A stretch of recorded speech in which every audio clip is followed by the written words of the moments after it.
দাঁত নিয়ে দিয়ে জন্মগ্রহণ করে, ওই যে দাঁত দেখা যায়। মা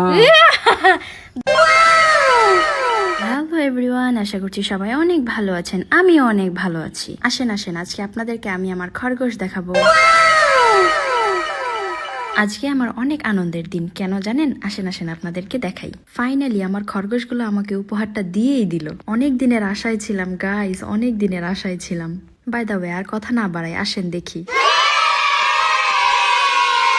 ওয়েট, আপনারা ভাবছেন আয় হাই ইঁদুরের বাচ্চার মতো দেখা যায়। আরে আমিও তো তাই ভেবেছিলাম। আমি ভেবেছিলাম ইঁদুর হয়তো বা এখানে বাচ্চা রেখে গেছে। এরপর দেখি যে না, এটা তো আমার খরগোশ বাচ্চা দিয়েছে।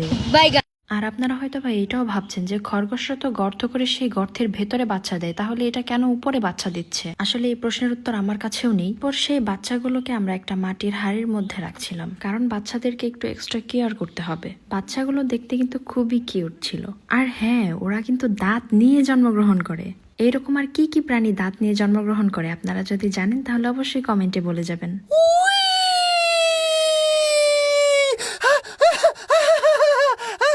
সবগুলোকে এক এক করে হাঁড়িতে রাখার পর তাদের ক্ষুধা নিবারণ করলাম।